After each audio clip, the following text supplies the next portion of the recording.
All right, we are live on the Acorn Theater website. We sure would love to be on the stage there, but we are going to try to make this work. And we're actually doing a new technology where we are splitting the screen so that we can have some interaction. And we're going to just try some new stuff here. I am Bryan Lubeck. Many of you have seen me on the stage there or heard me on the radio doing my own brand of Latin jazz guitar. During the pandemic, obviously musicians around the world were immediately stuck at home, and we started to do live streaming. I did a live stream for Acorn not too long ago. For me, I've had a little bit of a silver lining in that I've been asked to do some live streams with some A-list artists that if it weren't for the pandemic, I would have never, ever known. Artists like Kenny Loggins and Sheryl Crow and Lindsey Buckingham, which actually is kind of funny. I made it into Billboard magazine with my music as a critic's choice. However, I made it into Rolling Stone because I interviewed Lindsey and he sang with me online, and it was the first time people had heard him sing since surgery, so it was a big deal.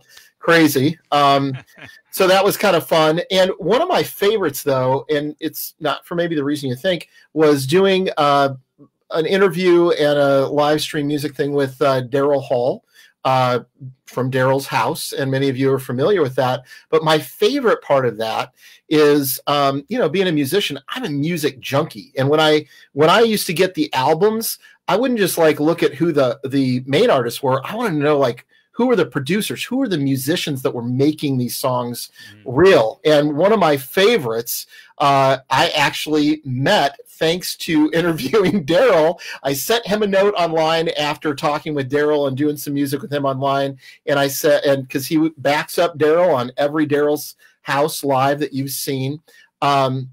His name is Elliot Lewis. I sent him a note after the show and I said, man, that was awesome. And I thought he's never going to email me back, but he sure did. And so I thought, Elliot, let's get you online. Let's get you on stage at the Acorn. Well, we can't get you live on stage, so we're just going to take advantage of the live stream here on the Acorn page. So welcome to the Acorn Theater, Elliot Lewis of Hall and Oates and many, many other A-list stars. Welcome.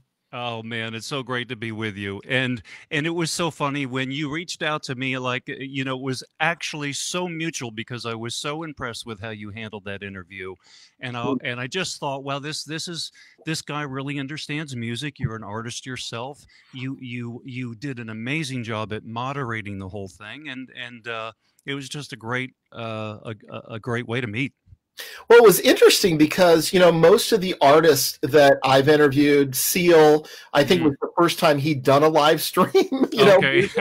A lot of it was new, but Daryl Hall was a little daunting because he embraced online and, all of that before any other major artist, and he's like, I'm just going to put a band together and we're going to bring people like CeeLo or, name it, right? Yeah. And we're going to play some music. And, one of the things that I noticed about that, Elliot, was when you listen, if you go online and listen to live at Daryl's house, the one thing that pops out to me is the band is so freaking good. Like it is, you guys are locked in all the time. So, this is one of those scenarios where I think everybody on stage, is a star in their own right. And then when you come together, kind of like the Bulls in their undefeated season, right? Like you guys, there's a lot of magic that happens there. So, we're going to spend today, we're going to listen to music that you're going to play your own music, as well as some other stuff that you brought, and we'll talk about that as well. And we'll talk about stuff on the road. And I encourage people to put any questions they have into the chat, and we'll just kind of take it as it comes. This is true live streaming fun. So it's all real. All right. Well, let's we came here for music, so let's make some music. All right. Well, I'll start you off with one of my own here. This song is actually a few years old, but I think it's appropriate title for especially what's going on in the world right now. It's called "We're in It Together."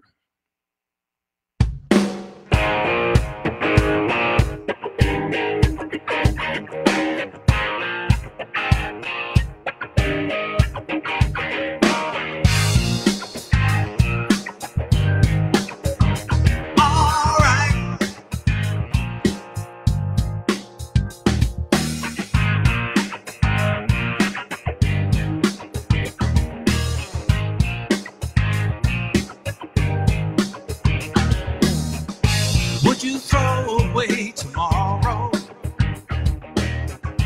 if you had it all today? Would you trade in all your sorrow? Happiness was on its way. Would you try to change direction if you were headed for the wall? Recognize the true connection. Let me catch you when you fall. 'Cause we're in it together. We're in this together. If you get off track, I got your back. Remember, oh yeah, we're in this together.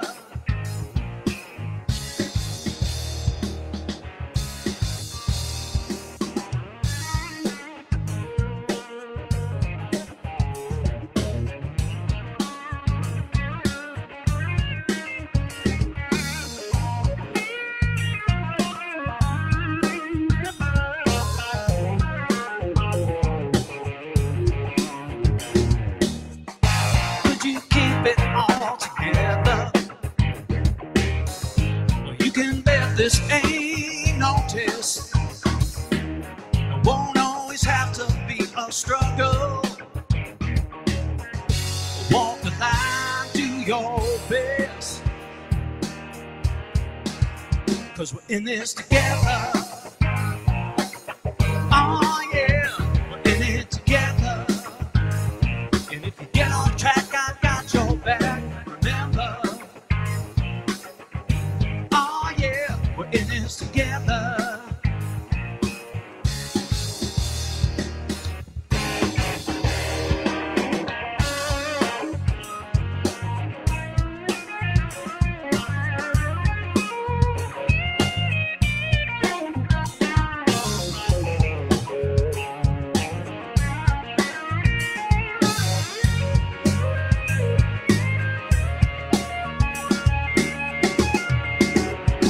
In it together.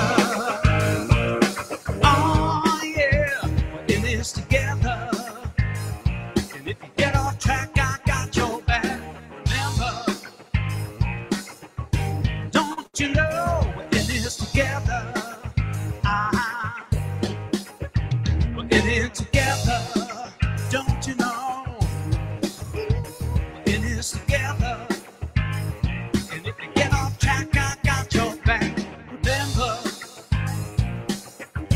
don't you know we're in this together? All right.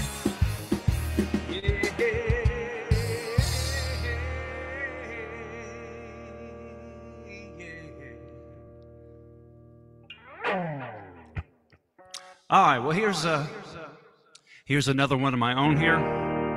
This is a title track off of one of my CDs. I always say you never know what one day is going to bring to the next, or what 1 year is going to bring to the next.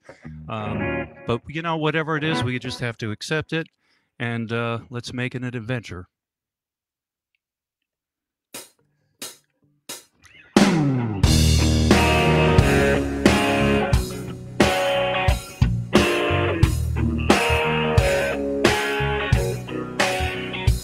Yeah, yeah. Oh, oh, oh. I always Didn't need to need somebody else, but I found it's alright just to be yourself. 'Cause you never know what this life may bring. You're too busy looking for something, that really doesn't matter. Oh, 'cause it might be good, it might be bad, might be happy, it might be sad, but I know it's gonna be an adventure. Well, it might be high, it might be low, might go fast, it might go slow, but I do know it's gonna be an adventure. Gonna be an adventure.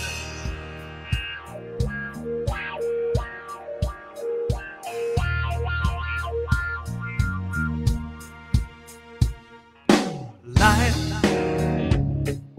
it's just so unpredictable, so I gonna fill my time with all the things that keep me in touch with all the things that truly matter. 'Cause it might be good, it might be bad, might be happy, it might be sad, but I know it's gonna be an adventure. Well, it might be high, it might be low, might go fast, it might go slow, but I know it's gonna be an adventure.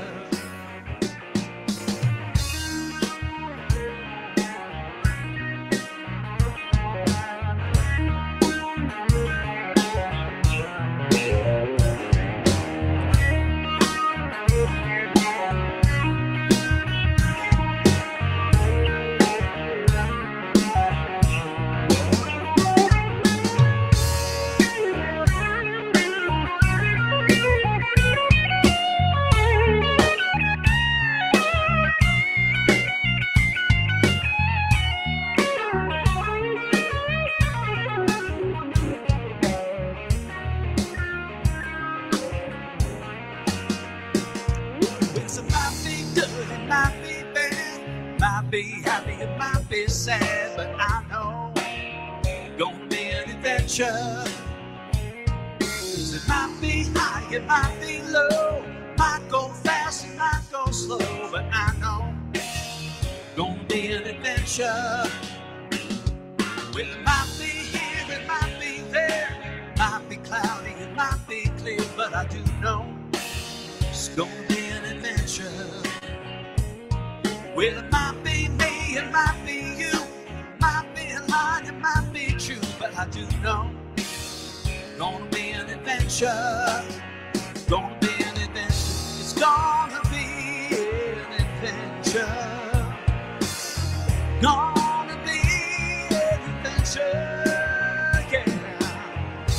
Gonna be an adventure. Gonna be an adventure.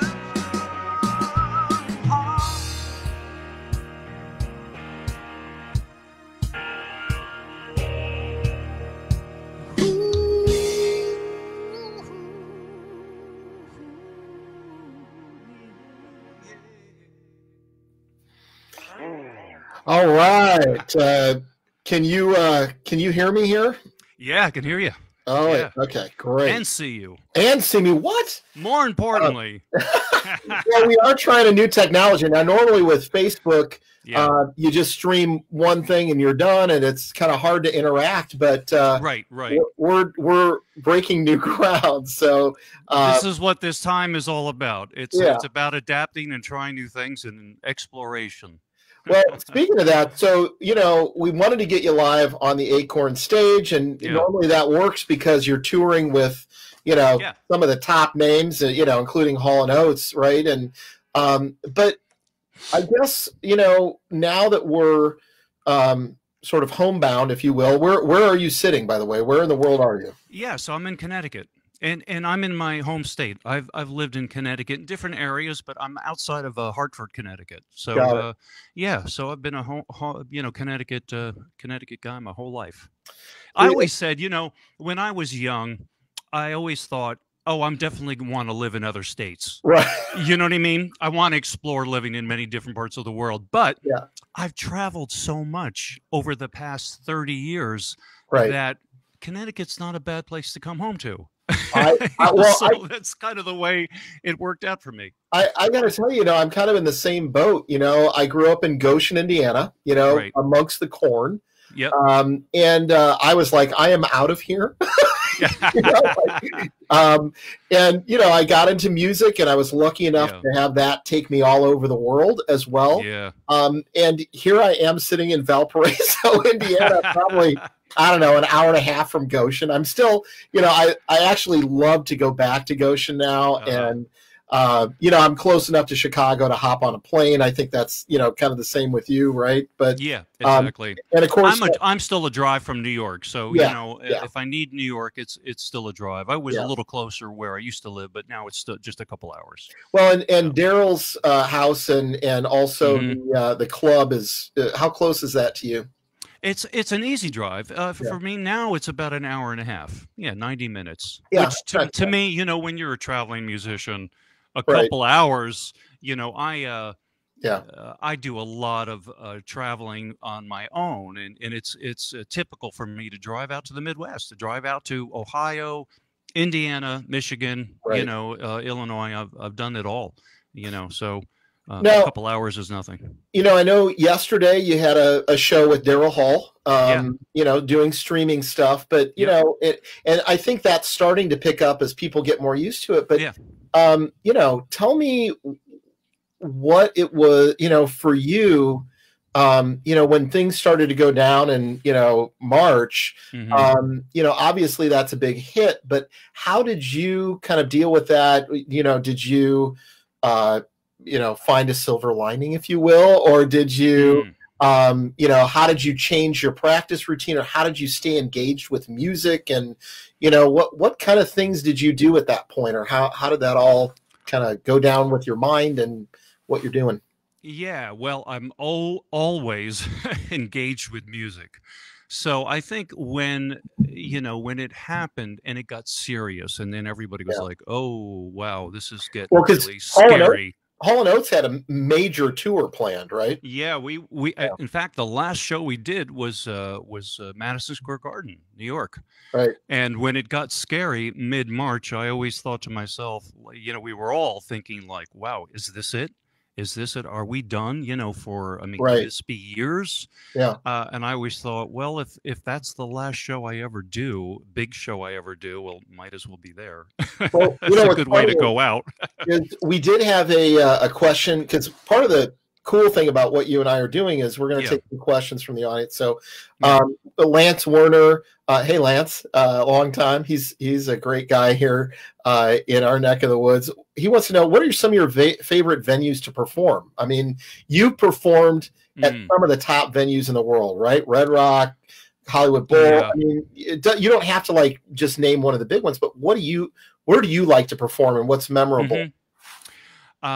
They're all good for different reasons, and I just mentioned Madison Square Garden, and that's such an incredibly special place for me, because I, as a very young guy at 11 years old, I started going to Madison Square Garden, right, via my friend who was a bass player. I started as a drummer, and his father was in the music business, and took us almost it seemed like every week back then, to Madison Square Garden or one of the venues in New York to see an artist. So the Madison Square Garden always was at the top of my list.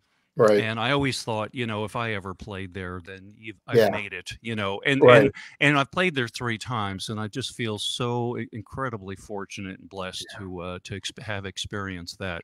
But it's so strange, because the first time I played there, I remembered where I was sitting for an Alice Cooper show in 1973 when I was very young. Right. And I looked up to that area where I remember sitting, and just thought, wow, this is a real surreal experience, because so much of my Here life you has are. been dedicated Yep. to music, and here I am.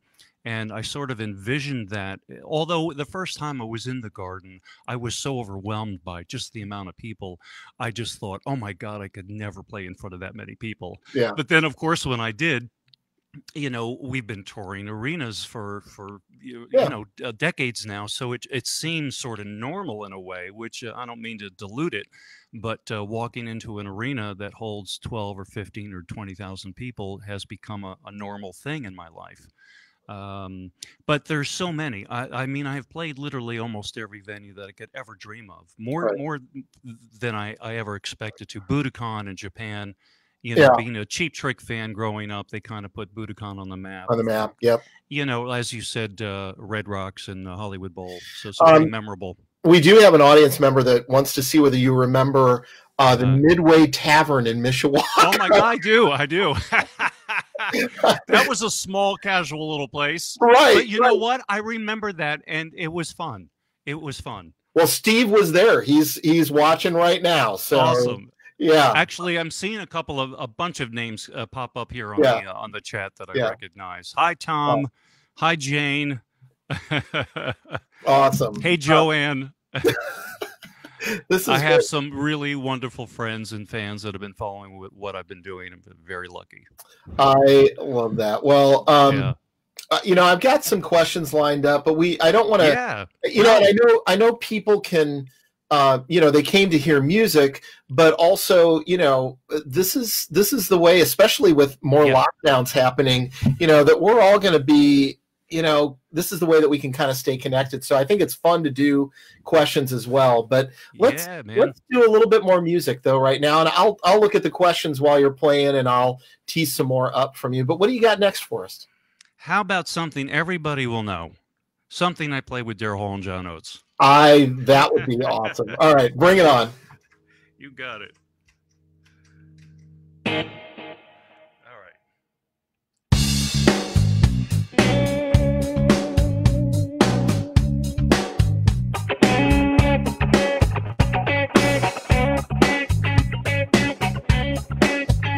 If you have any space in your living room, start dancing.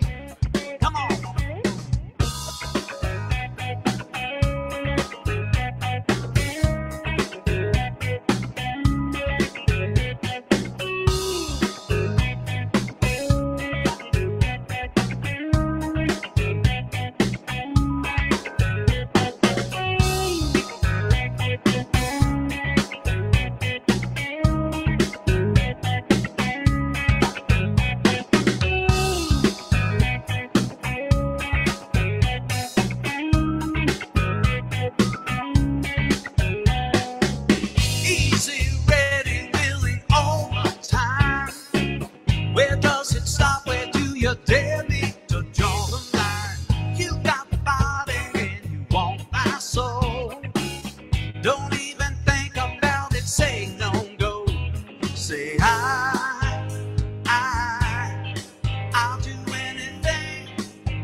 I'll do anything that you want me to. But I can't go for that, no, no, no can do. I can't go for that, no, no can do. I can't go for that, no, no can do. I can't go for that, can't go for that, can't go for that.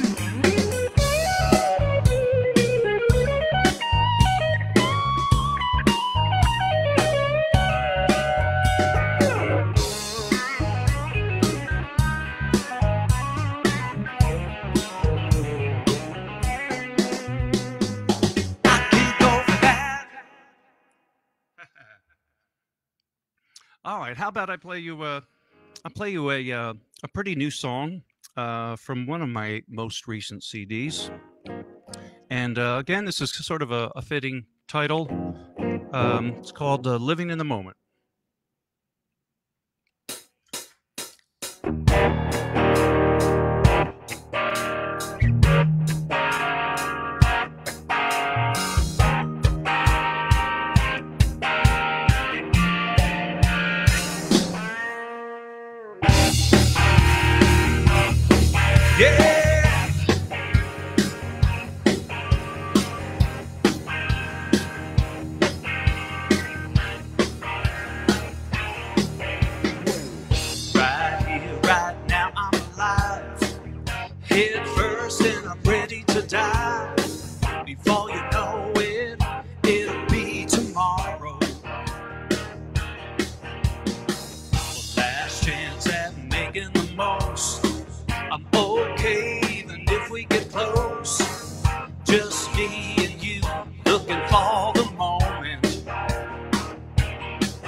show, living in the moment.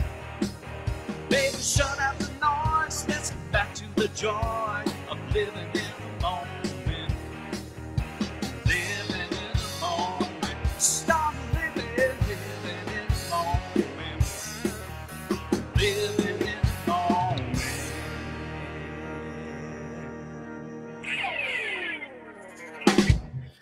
Yeah, all right. I love these. You're rocking it out. And you know what a lot of people don't know is when you're on stage with Hall and Oates, most of the time you're playing keyboards, right? Yeah, I am. So you know you're proficient. Let's see whether let's see whether I did my stalking properly. You're proficient on the guitar, keyboards, drums, and bass. Is that right? That's right. Yeah. So if you could clone yourself, you would not need anyone else, is what that was sort of the idea early on. Well, hey, it does cut down on paying musicians in the studio.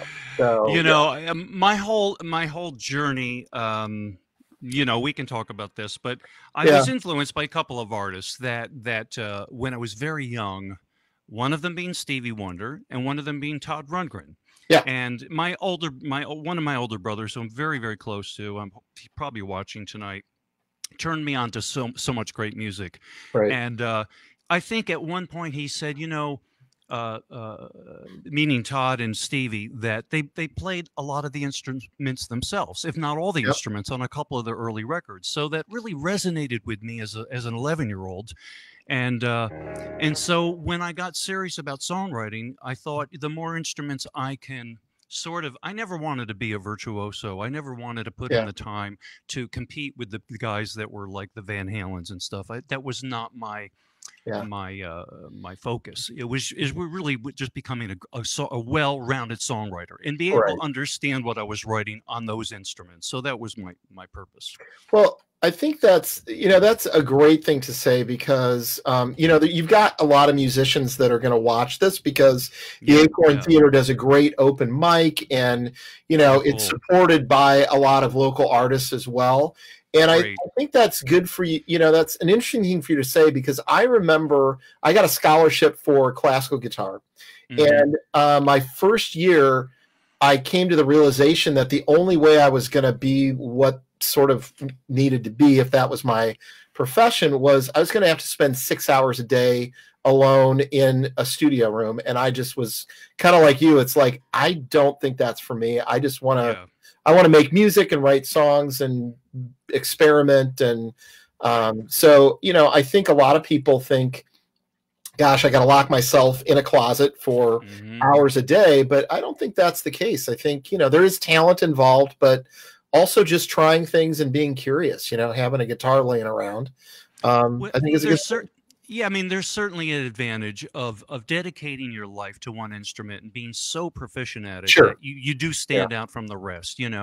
One of the guitar players that I mean, there's so many great ones that are out now. But look at Joe Bonamassa for an example of somebody that's created an amazing career and by literally dedicating his life to playing that instrument and playing it as well as he possibly can and delivering good quality music. There's something to be said for that.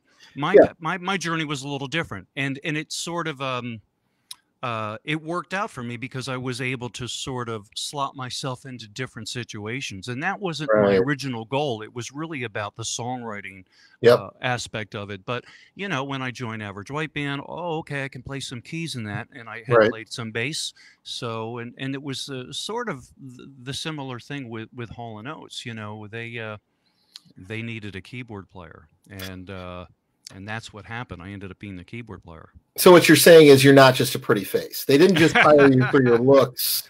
But it is kind of interesting though. When we first were chatting, just after doing Daryl's show, one of the things that kind of struck me was I asked you like, well, how did you end up?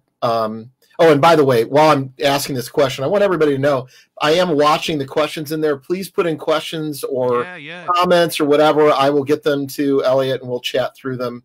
Very interactive. And by the way, you can see in the chat that we are raising money for the Acorn Theater, just like us musicians who are struggling with doing gigs and our living. Obviously, places like the Acorn Theater, when we're able to come back on the road, we need places like this to play. Absolutely. Absolutely. And you all in the audience want to make sure that there are places like this to come see artists live like Elliot Lewis. So you'll see a link there.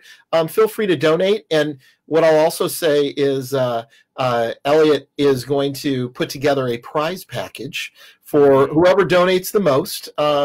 We'll be happy to, we'll reach out to you, and we'll get your address, and we'll send you some great stuff from Elliot, posters, signed CDs.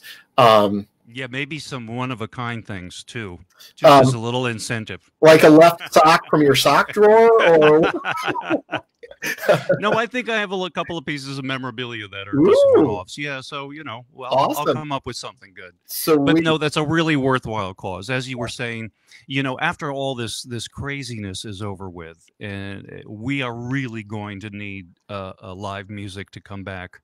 Hot and heavy. I think we're all going to really need some musical healing and some musical relief. So yeah, of course, that's a great thing. If you can, a lot of people are struggling right now, right? And not everybody can, but there are a lot of people working. So if you can, that's a great thing to help out. Hey, I was going to ask this, and thankfully, I can blame it on somebody in the chat. How much rehearsal go? We talked a little bit about you and what you're doing, during the pandemic, and obviously you're still playing a lot. You're doing some private live streams stuff now with Daryl. But because normally what happens with Daryl's house, for those of you that live at Daryl's house, if you haven't seen it, check it out online. Amazing artists, everybody from Kenny Loggins to gosh, just name it, Train. Basically, Daryl's band will play a couple of their tunes, and you'll play a couple of the, Daryl's tunes, and maybe just some jam tunes. So when you're preparing for a show like you did last night with Daryl, or with some new artists, what kind of work goes into that? Because you're, tell us. The thing we did yesterday was just a stream. It wasn't actually a live from Daryl's house episode. Okay. So when we do an episode. And I don't want to speak for Daryl, of course, but I think now I've been doing the show for so long. I do think his original purpose with the show and his philosophy is to know the music enough that we're going to do with an artist, but not to know it too well. To keep it like, okay, we know what we're doing, but we're not over rehearsed, because we want to. I think he wanted to present an experience where these musicians and an artist are coming together, and all this stuff is pretty fresh. And we're finding our way through some of it. But of course, we want it to sound good, so we do put in a little bit of work. But it's finding that balance, and I kind of learned that. I've been in my whole career. How do I say this?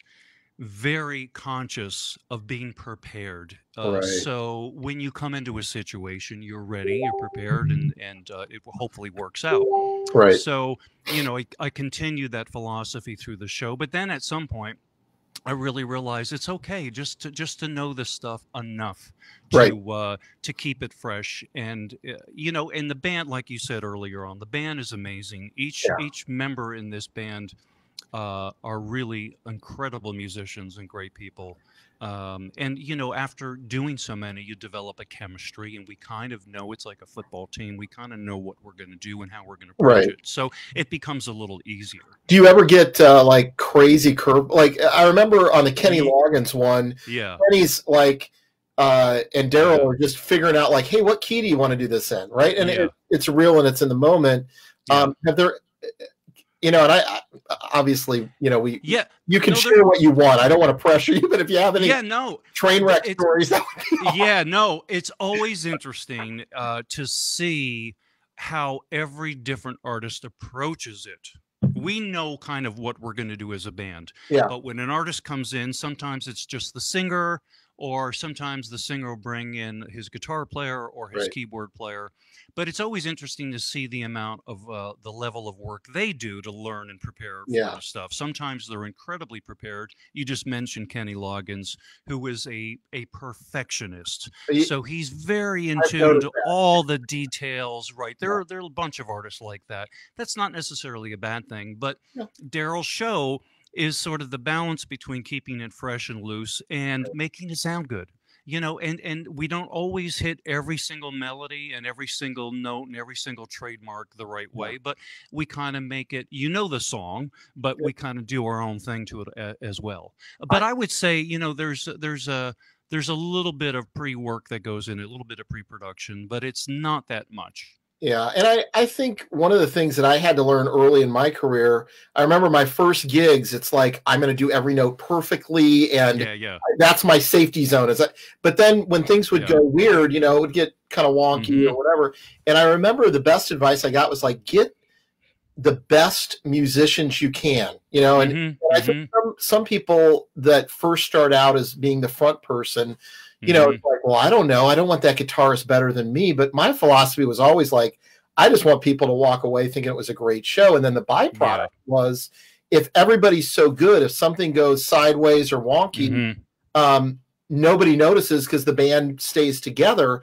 And even better is they're the glue. Yeah, they're the glue. And what's even better is they will find moments you would have never been able to practice for, you know? So I've noticed that with what you do online with Live at Daryl's House is I can tell there, and again, if anybody hasn't watched that and you're looking for something to binge watch those. Elliot's in every single one of them. Hey, let's, we got people from Memphis, Rhode Island. Awesome. You know, we're all over.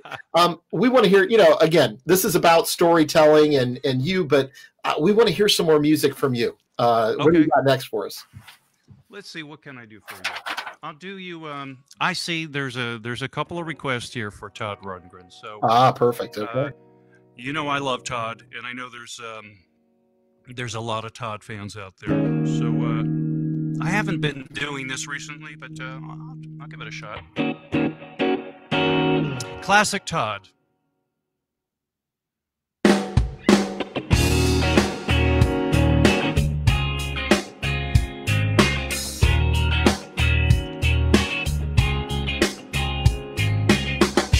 Hello, it's me.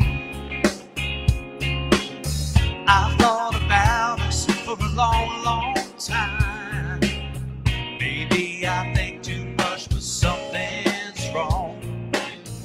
Something here doesn't last too long. Maybe I shouldn't think of you as mine.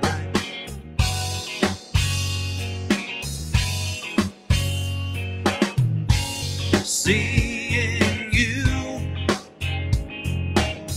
or seeing anything, much as I do you, I take for granted that you're always there. And I take for granted that you just don't care. Sometimes I can't help singing all the way through. All right, guys, help me out on this one. I know you know it. It's important to me that you know you are free, 'cause I never wanna make you change for me.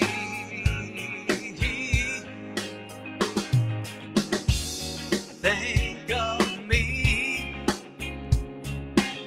You know that I'll be with you if I could, and I'll come around to see you once in a while.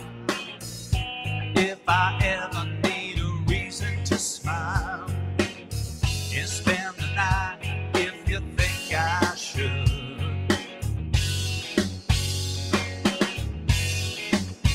All right, come on, guys.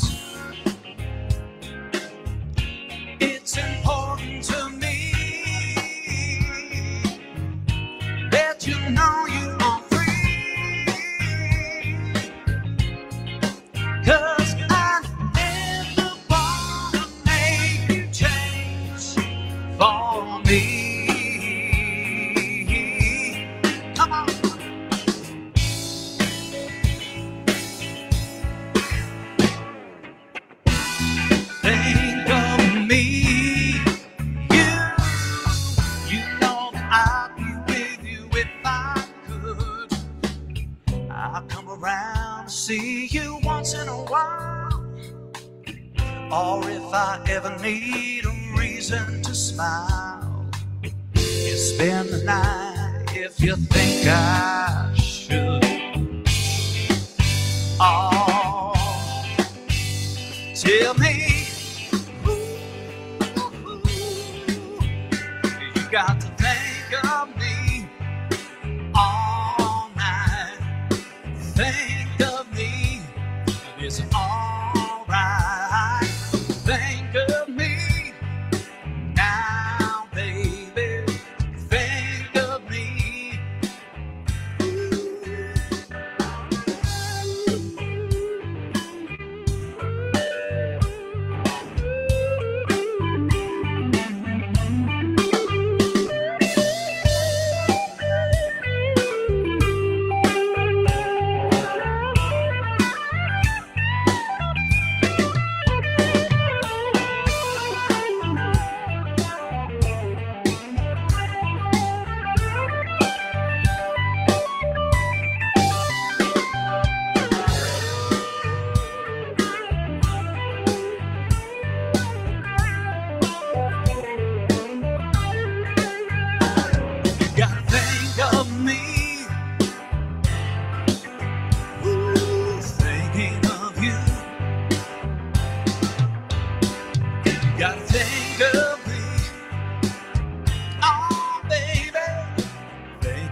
Todd Rundgren. I was lucky enough to play that with him a whole bunch of times. So I'll play you an instrumental here.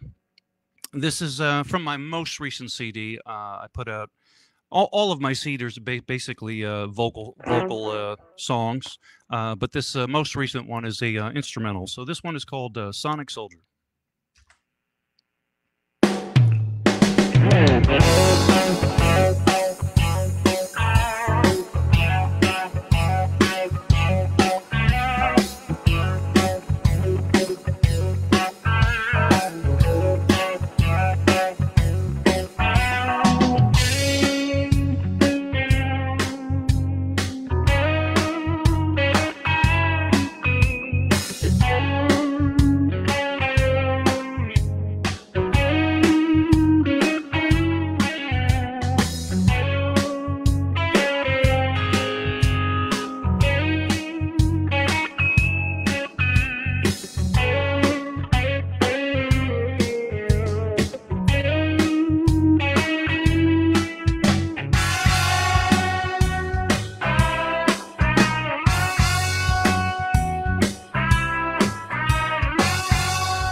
All right, that was awesome. Great to hear the Todd song. Great to hear that as well. That was spectacular. Again, Thank you. I think it's apparent why you've been able to have such an incredible career. I do want to. I've got some more questions from the audience for you, but I do want to remind folks on your Facebook there, you can share this event and do a watch party and have other people join. That would be awesome. Let them know you're watching. We've had people donate. I want to thank, let's see, I've got some lists of people here. Jennifer Hatfield, Bob Murphy, Michelle Rumza. You all are in the running for the special package from Elliot Lewis, which will include his left sock, well, and other unique items from his closet. So thanks to everybody that's donating. Yeah, really, that's great. Appreciate that. Hey, I also want to say that I don't know, but you had a backup singer for the Todd Rundgren number, Jane Riley Riker. Yeah. She was singing backup, and I also believe she's your solid gold dancer. I don't know. I just guessed that. But I just felt like there was dancing happening. So you might be referring to Deanne Sawyer.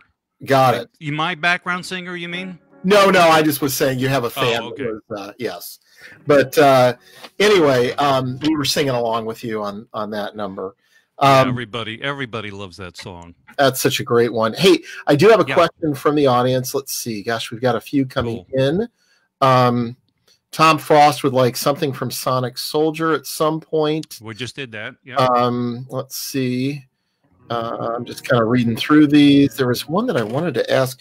Michael Cariotti had a question. He's in Ohio. We won't hold that against him. Hey, I love Ohio. I'm just kidding. Ohio's been great to me. I know. Really.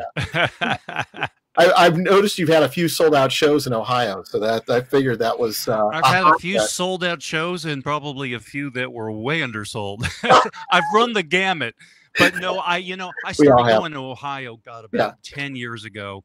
And, like everything, right? You start small and then it grows and grows into something. Right. And, man, I'm so appreciative of Ohio, Michigan, and that whole region, Indiana.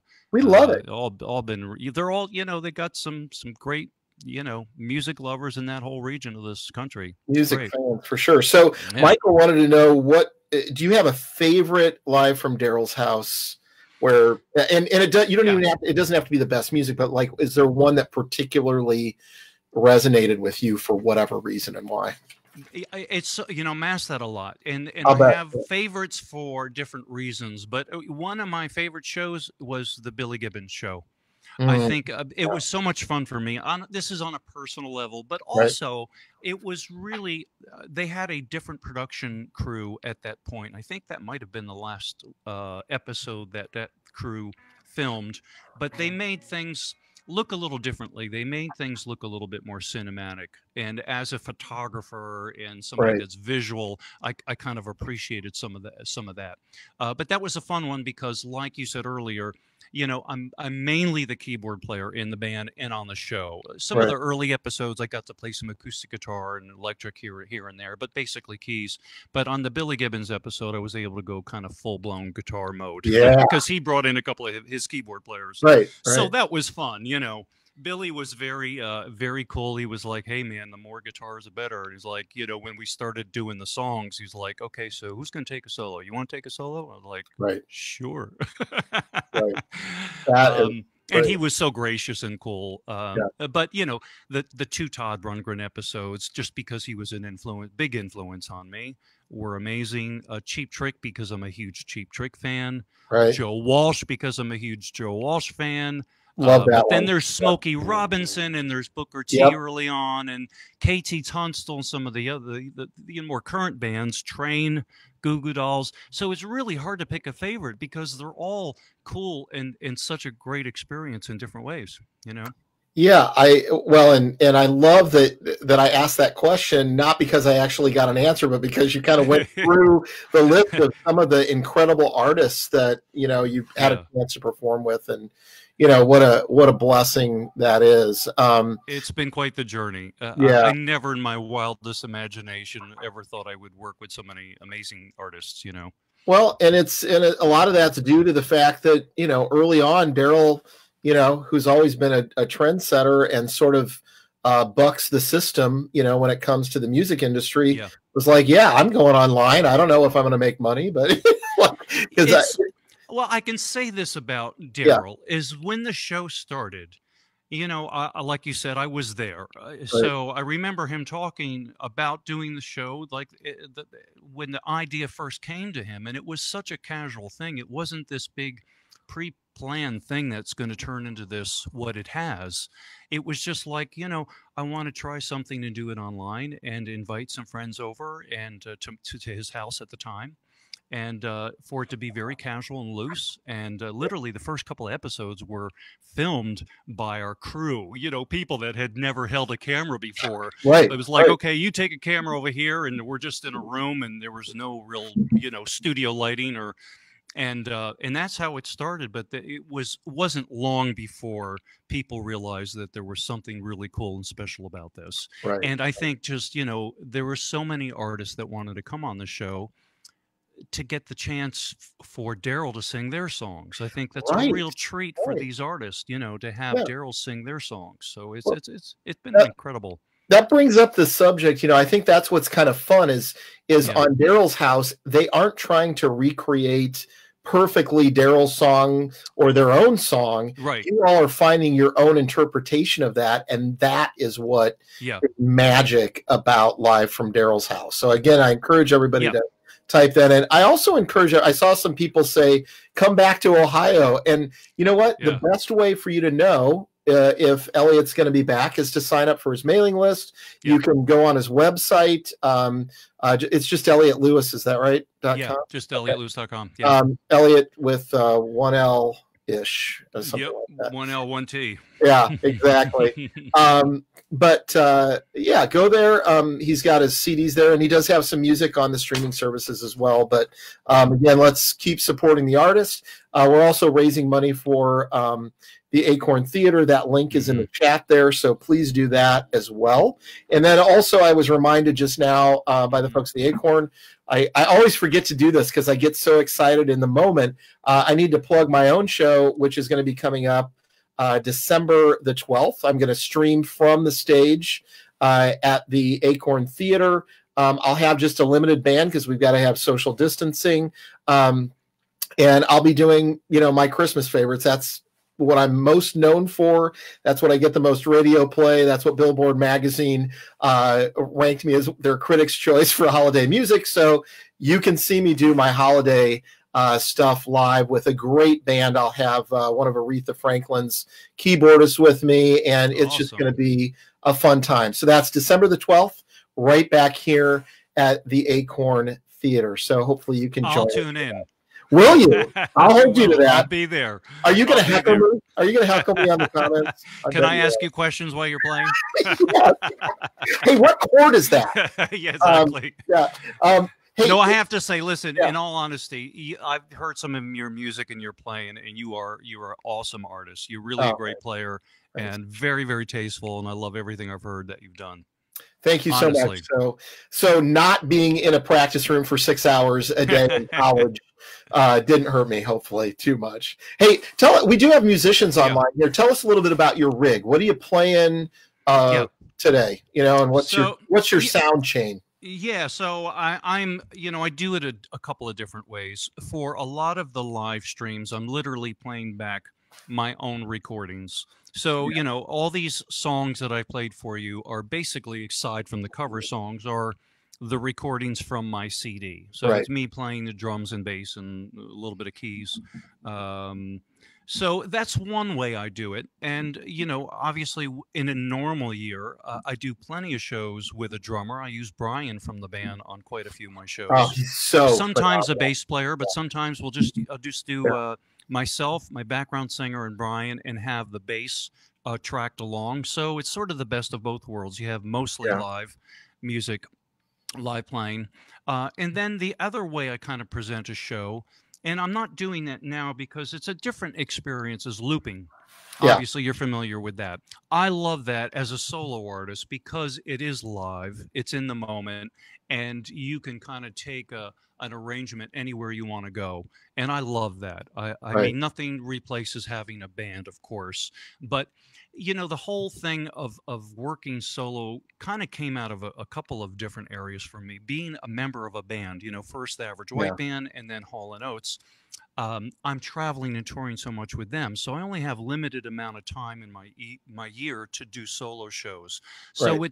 it's not always possible for me to keep the same members of a band together when Right. I'm moving around so much. So that's why I've concentrated on doing so much solo stuff. But the looping thing is really cool. And I do that on some of my own live streams. So if you tune in, you'll see a little bit of that. I'm actually playing drum pads and keys and stuff. Sweet. Yeah. Yeah. And it's so funny because I know a lot of loopers, and for those of you that Yeah. aren't familiar, it's basically you've got a piece of equipment where you play into it, Yeah. and then it plays that over and over again. So it's whatever you played live, and then you layer on top. So you might like do a little kick drum or a clap or whatever, and then you layer something else, and then you layer something else. So it's all you in the moment, but you're basically layering yourself, and it's playing it over and over again.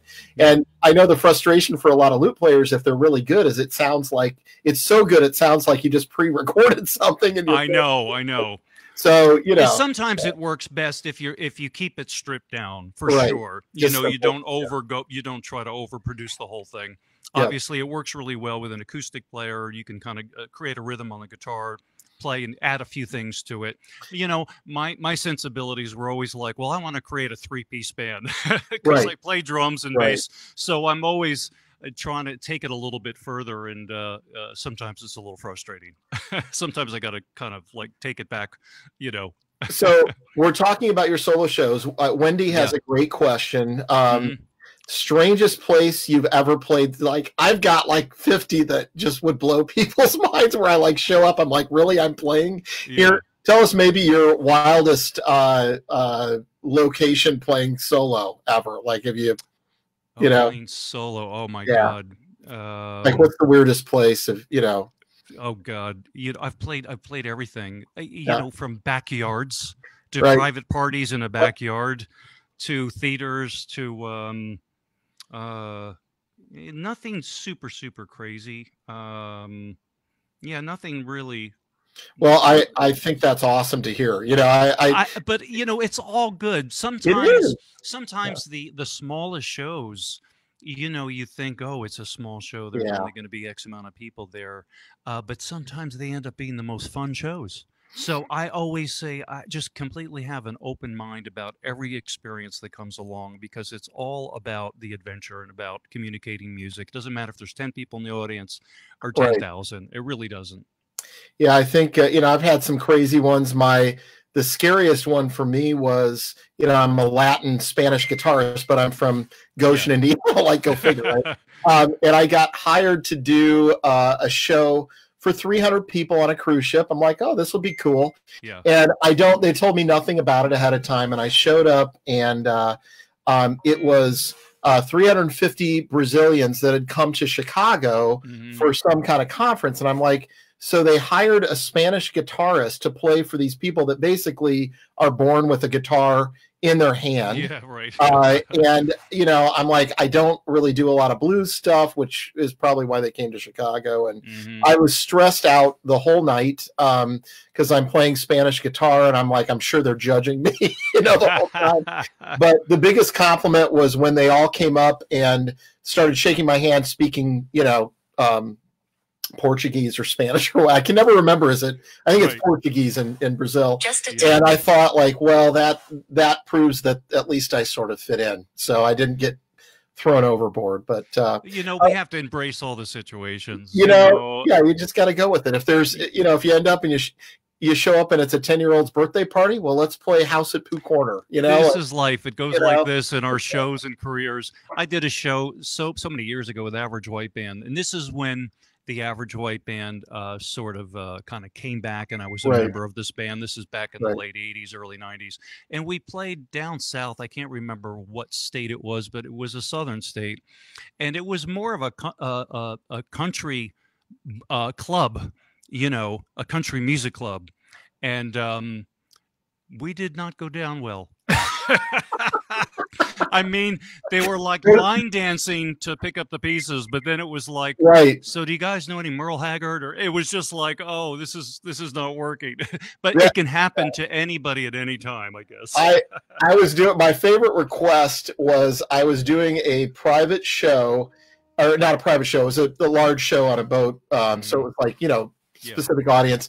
All I'm doing is playing solo guitar, and somebody comes up and asks me whether I can play Kenny G. And I'm like, I don't have a sax. It's like I have no microphone.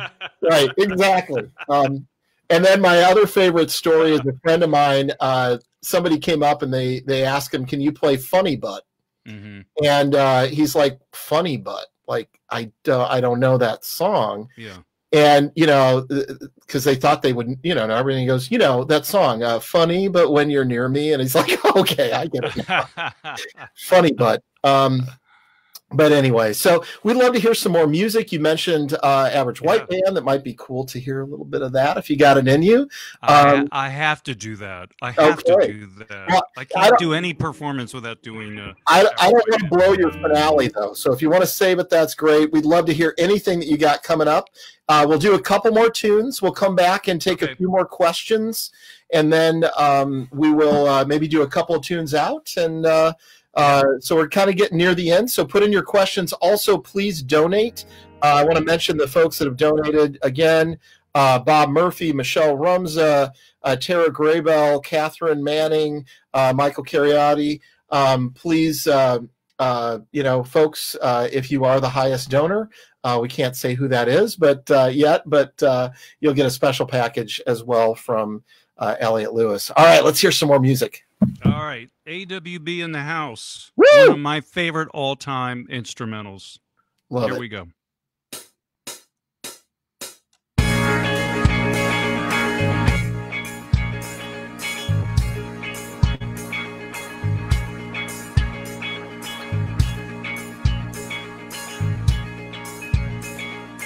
One, two, three.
Pick up the pieces.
All right, how about we'll take this down to Texas and do a song that we were talking about live from Daryl's house, and the great Billy Gibbons, such a great guitar player, such a great blues guitar player. So did this song on one of the episodes. You all know this one; it's been around for a long time. Goes like this.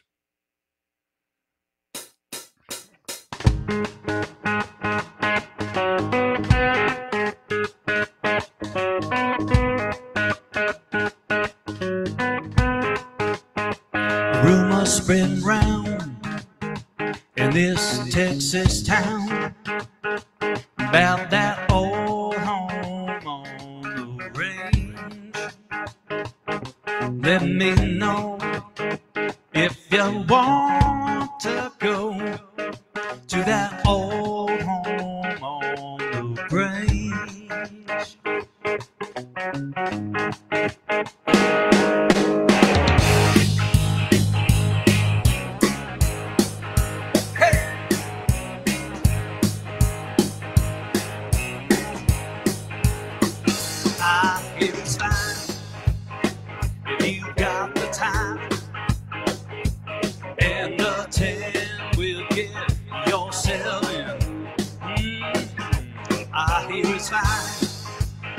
Most every night, above and I might be mistaken. Come on.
All right. That is a fun one. It is a fun one. Gosh, we thank you so much for joining us. We're going to do a couple more questions, and then hear a couple more tunes from you. So if anybody's got last minute questions, put them into the chat. But I do want to remind everybody, we're going to get Elliot back here at the Acorn Theater live one of these days, and we want to make sure that it is still there and going strong when we're able to do that. So please, if you would donate even just a little bit to the Acorn Theater donation link, you'll see it in the chat function. And certainly, as musicians, we all need to be supported too. Head to Elliot's website, sign up for the newsletter so you know when he is going to be live near you, especially for those Ohio people. And then for me, remember on the 12th, it is in the event listing for the Acorn Theater. Go there and just hit interested or whatever you want to hit so that you get a notice when that gets a little bit closer. But I'll be there playing my Christmas music, which I'm most known for. And we do have a special guest, national hammer dulcimer champion Ted Yoder, who I played with numerous times. And Elliot, this is a kind of a fun story. So he is most famous for playing, you know what a dulcimer or a hammer dulcimer is, right? Yep. So he is most famous for playing Tears for Fears, Everybody Wants to Rule the World. Oh, wow. He did that on Facebook. Really? Yeah, he did that on Facebook, and it was funny. I actually saw him do it live. It was just kind of on a whim a few years ago, probably 5 or 6 maybe. And I noticed that it was getting all kinds of shared stuff. And I think by the end of the night, he had 50 million views. It's up to like 150 or 200. And the Tears for Fears guys, now when they come through Indiana, he lives near Goshen. Yeah. They stop by the house and hang with him and the family all the time. But that's awesome. I'll have to check that out. You should. My favorite story around that is so he calls me like halfway through the night and he goes, Bryan, I think I finally, reached your level. I need some advice, like I'm up to 50 million and I'm getting calls from the Today Show and the Huffington Post. I need your advice. And I'm in my mind, I'm going, dude, you are like way beyond where I am. I've got a few, tens of thousands of views. You've got 50 million in one day. So he's going to be, he'll be playing, but that's a great story. But he's going to be playing with me as well on the stream on December the 12th on the Acorn Theater stage. Oh, awesome. But streaming here. So we hope to see you then. I will definitely tune in for that. I'm going to hold you for that. I'm going to be looking for your comments. Start. All right, let's see what we've got some requests for some more Hall and Oates if you got it, but we also have some requests for your stuff as well. And this is a great question here. As you've grown as a solo artist as well, and part of me hates to like keep bringing up Hall and Oates, but those are some interesting stories. I mean, we all, none of us kind of appear out of nowhere, right? And so there's stories for all of us. But tell us a little bit about what you're looking forward to in 2021. Well, let's. I mean, pretty much what everybody is hoping for. Obviously, for this virus to be under control and a vaccine to come online, and for everybody just to be healthy. That's. I'm not thinking so much about trying not to think about my own little personal world as much as I am trying to think about this country and the world. But yeah, I mean, I've been very, very fortunate that I've been as busy as I have doing virtual shows. Right. I've been hired by, people privately and publicly to do these shows. I've done like about a dozen actual in-person shows, smaller, socially distanced. And so that's obviously going to continue into next year. I'm going to do the more of the same, and I have a couple of projects in the works I can't talk about quite yet, but there's some really cool stuff coming down the pike, and I'm always working on new music, always writing new stuff, working on videos and music.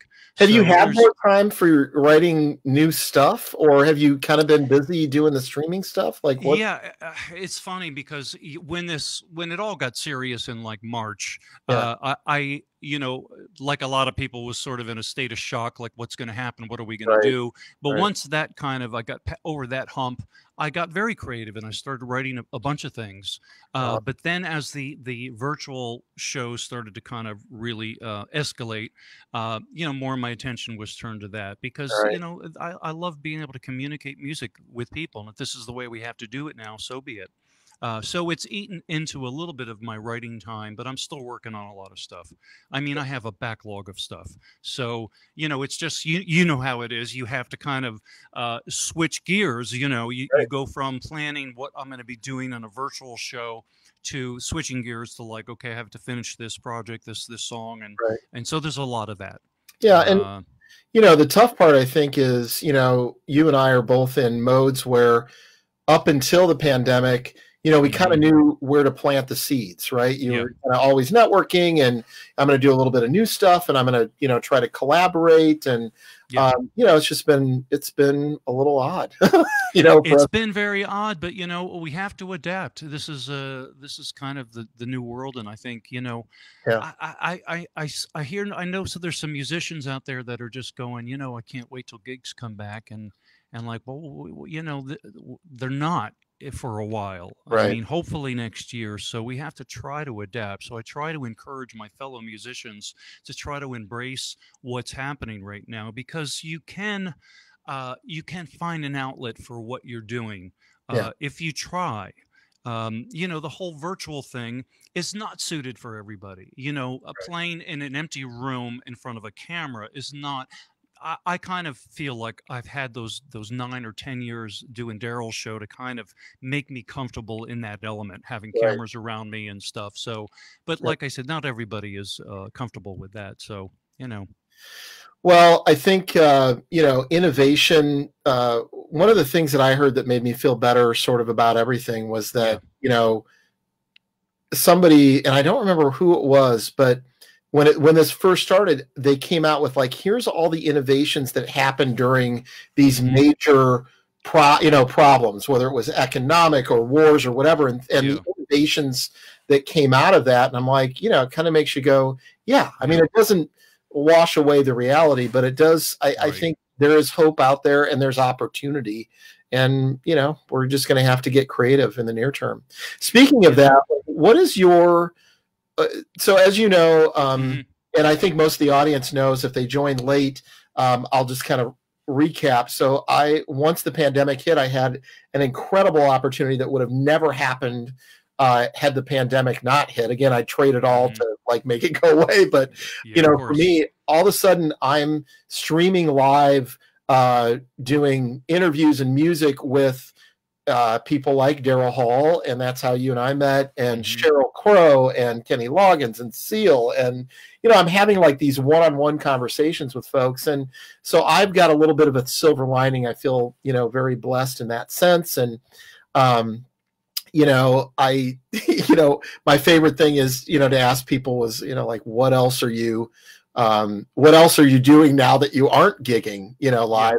And like you said, you're doing projects and things. Sheryl Crow was kind of learning how to play guitar again, you know, which was funny because she messed up the next song's chords and everything at that point, which everybody loved, right? The cool thing about online is the realness. Like it's live. You know, I say bring on the mistakes sometimes. You know, when I talk to fellow musicians about this, I always think back to, you know, the early records. I'm sure you can relate. The early records that we grew up with. Yeah. Be it the Rolling Stones or whoever, Led Zeppelin or whatever genre, Sly and the Family Stone, Todd. It was all mixed up for me. But there's so many imperfections on all those records because they're real. There's no auto-tuning. There's no crazy production.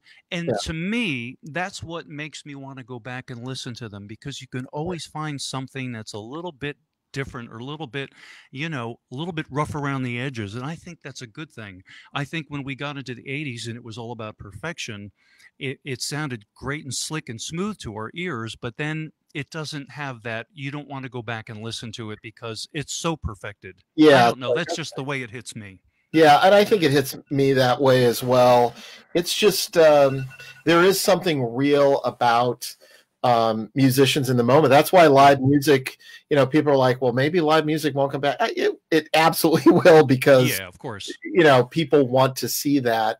You mentioned a little bit about what you listened to growing up, and I think I got one more question, then we'll end with a couple more tunes, sure, if you don't mind. So my last question is, tell us a little bit about your earlier days, because I think a lot of interviewers love to talk about well, what's your big moment? How did Daryl find it? And we can talk about that another time, but I really want to know what was the moment that was sort of the make or break, or maybe that aha moment that you had when you were, I don't know, 5, 6, 8, 9 years old, or, at what point did you know you wanted to do music, and what was the moment, not just that you went oh, wow, this is cool, but I'm going to do this. But how early was that, and what was that process like? That's pretty easy for me to answer, because it was definitely a definitive moment. It was that light bulb moment you have that just was oh, boing, this is what I'm going to do. So for me, what happened is I grew up in a pretty musical family. My mom was a classical pianist. So I grew up as a toddler hearing classical music. She would play 3 or 4 hours a day. Wow. And so I always attribute my ability to hear things really from her, because classical music, as you know, is so sophisticated harmonically. It makes your ear do different things. So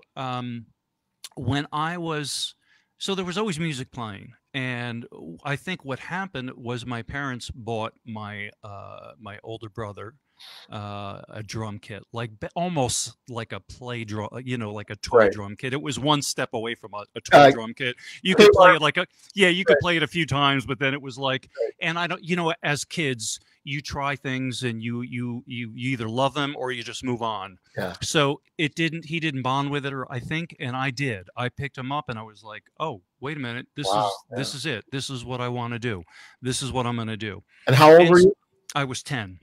Okay. So, I became a drummer and I dove headfirst into it. I had a couple of bands, and by, I think, 12 years old, I was playing my first nightclub. Right. I was pretty tall, so I could kind of pass as whatever it was, 16 back then. Yeah. So, I was constantly playing. I was a drummer from 10 till about 16, but around 15 years old, I was like, okay, wait a minute. Now I'm starting to get a little bit more serious about this. Okay, I can envision doing this my whole life. And but you weren't convinced that you wanted to carry around a drum set your entire life, right? Exactly. What weighs less than a drum set? Guitar? Yeah. Is that how that worked, or how did that work? Well, at some point I realized, and I don't know how I realized this so young, but I realized, well, wait a minute, okay, if I want to do this for the rest of my life, I want to actually make a career out of this. Yeah. Everything in the music business revolves around songs. So I decided, well, wait a minute, I think I want to be a songwriter. So I picked up a guitar. My oldest brother, I have 2 brothers.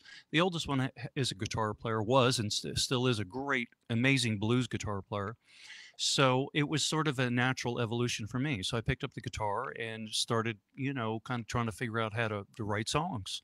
And then an opportunity after a few years presented itself to play bass in a band with some pretty fairly known musicians, actually from Illinois, that played with the original Alice Cooper musicians. Right.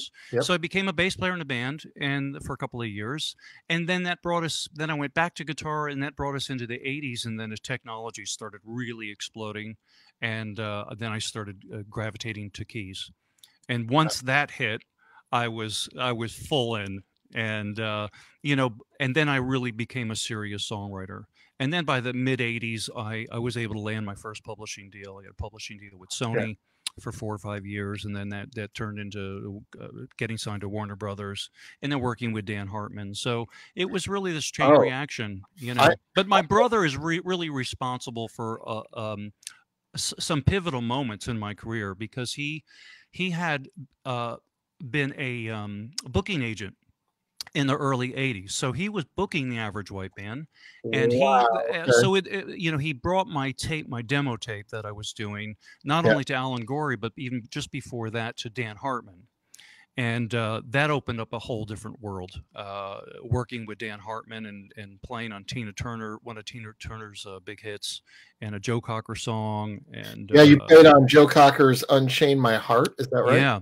Yeah. So everybody, you know, take a listen. You'll hear and Simply the Best by Tina Turner. And you know, Dan Hartman really was an amazing he's like a mentor for me. He really kind of took me under his wing, and I had no track record at that point. I was just a kid from Norwalk, Connecticut, you know, with a dream. And he gave me a shot, and he let me kind of look over his shoulder what he was doing production wise, because at that point he was doing tons of records. Shaka Khan, he had done James Brown, Living in America. So I kind of was able to watch him do his thing. But then also my brother brought my demo tape to Alan Gorey from the Average White Band, and Average White Band had broken up, and Alan was looking for songwriting partners. He heard my stuff, and he was like, yeah, I think this kid's doing some contemporary stuff that we could do something together. And that's how that happened. And found myself a member of the band, and that led me into Hall and Oates. So I always say to musicians out there that are considering a career in the music business, you obviously have to put time into developing your craft and your instrument, but also keep your eyes open for the relationships that you make, because they're a huge part of it. How things line up and the timing of it is all part of the whole journey. Yeah, I think, you know, when I do talks with folks, they're like, well, how did you do it? And I'm like, it's less about my path to success, and it's more about the methodology, right? Which is, you know, it can be as simple as never be late to a gig, right? Because, you know, like if you are, rule number one. You get labeled that way, and you're like reliability. I guess what I'm trying to say is reliability. Are you easy to work with? Are you creative? Are you proactive? You know, some of the basics that frankly work for any industry, if you will. But yeah, you're right. Those relationships are really what it's all about, and how things fit together, and looking for those connections. And then it's a part of it. And as I was saying earlier, you know, having the foresight to be prepared for all these situations that can arise. Are really beneficial. Well, and you got to be prepared for what you don't know is going to happen. I remember a friend of mine was one of the original Jean Valjeans in Les Mis, and he got that job because he was just and nobody made him do it, but he just was emphatic about learning how to sight read. Okay. And normally you walk into those auditions and you perform the song that they gave you, and he showed up to his. And they had just written a new song for Les Mis, and nobody had ever heard it. They put it in front of him, and because he had worked at his craft, you know, learned how to sight read, he sang it. And you know, his story is there were far better singers in the room auditioning, but he was the one that got the job. And it's all about learning your craft and being prepared too. So and also when you're entering a situation like that, it's important to know that, you know, when you go into that, you're a team player. You know, if you're going to work with an artist, know your place and know what you should be contributing. You know, don't overstep the boundaries. Be a team player, because you were really there to support sometimes whoever that person on the marquee is. You know. Yeah. Well, you're there to be a part of a team. Vince Gill, who another one of the artists that I had a chance to talk with, he's just as happy to like figure out. You know, here he is, this big name, but you know, I just heard him on a song that he did with Alison Krauss, a new one, and all he's doing is the background vocal, but it's perfect. That's all. You know, he found his place in that song, and he loves to find that place, and That's just as important as being the headliner. And again, that's why I'm so glad you joined us, because again, people know a lot of folks by name, Hall and Oates, or whoever, but I think the heartbeat of a lot of those folks is really folks like you that are solo artists in your own right, but also are so good at supporting and making great music. So thanks so much for joining us today on the virtual stage of the Acorn Theater. And we really hope to get you back on stage live here soon. So we hope you come back. Again, everybody visit Elliot Lewis, 1L1T.com and sign up for his newsletter. So you'll find out when he's back playing live in the area. Buy a CD. Also donate to the Acorn Theater. I'm going to look here. I'll bet we've got some more donors. The highest donor of the night will get a unique package from Elliot Lewis. And then also one final plug. I hope to see you back here on the Facebook page December the 12th for a concert with myself and Ted Yoder. We're going to do a tapestry of holiday music. I love that line. That's great. That's the marketing guy in me. All right, well, take us out with some awesome music. Elliot, was great, not just listening to you, but being able to talk and hear your perspective on things and such great stories. So likewise, I knew we were kindred spirits when we met. Awesome. Well, let's hear what you got. Again, everybody, how many do I have? Do I have time for how many? You know what? I've been watching the numbers. We've lost nobody through an hour and 40 minutes. So I don't know. Give us a couple more if you're feeling it. That's great. You got it. Well, this one. Everybody knows this one's another classic and amazing Daryl Hall and John Oates song. And then I'll do one of my own. How's that? This one is called Sarah Smile.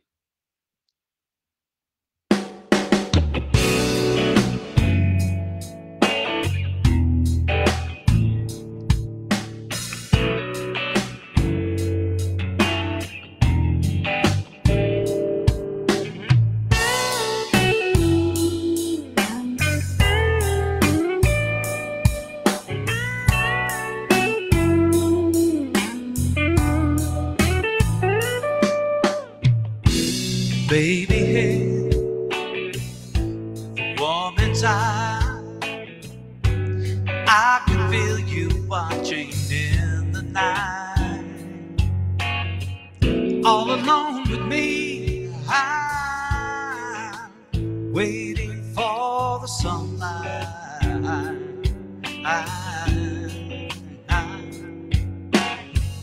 When I feel cold, you want me, feel I can't go on, you coming home me, 'cause it's you and me forever.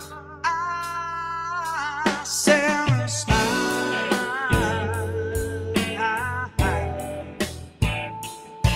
and won't you smile out for me, Sarah? Feel like leaving, you know you can go, but why don't you wait until tomorrow? If you wanna be free, yeah, all you got to do is say so. If you feel cold, I want you. If you feel you can't go on, I'm coming home you, 'cause it's you and me forever. Sarah smile,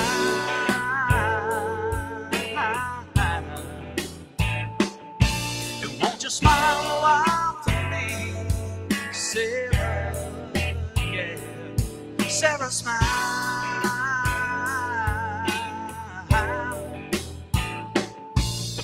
Just smile a while for me, Sarah. Yeah.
inside.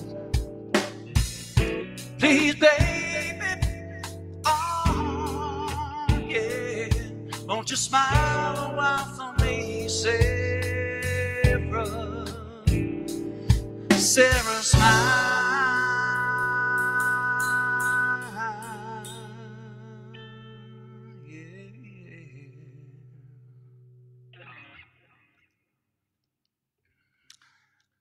All right, we'll finish it off with one of my own here. This is a title track off of one of my latest CDs. This one is called Life Happens, and it sure does.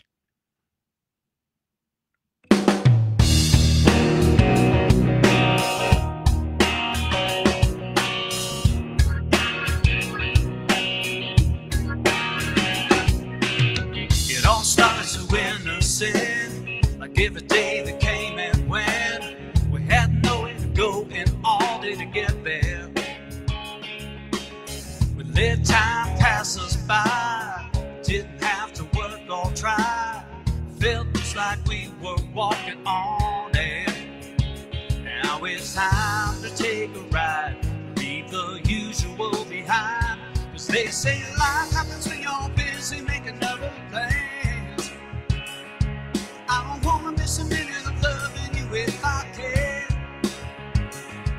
Doesn't matter where we're going, don't matter if we're headed nowhere. Baby, I don't care, as long as I'm with you. Life happens. Yeah. Ooh. I know we're feeling is more to this, something bigger we shouldn't miss. Keeps calling to us to set us both free. Destinations of time and place, anywhere I can see your face. Just give me the word, you know I'll be there. Now it's time to step inside. Let's not say we never tried. They say life happens when you're busy making other plans.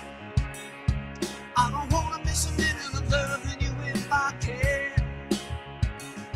It doesn't matter where we're going, don't matter if we're headed nowhere. Baby, I don't care, long as I'm with you. Life happens.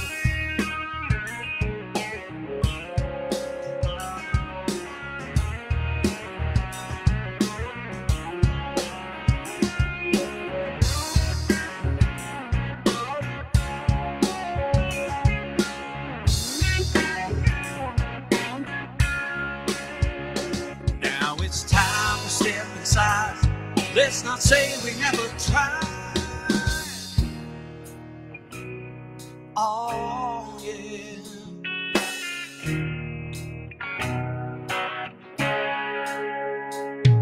Doesn't matter where we're going, don't matter if we're headed nowhere. Baby, I don't care, long as I'm with you. Baby, I don't care, long as I'm with you. Life happens. Oh yeah, life happens.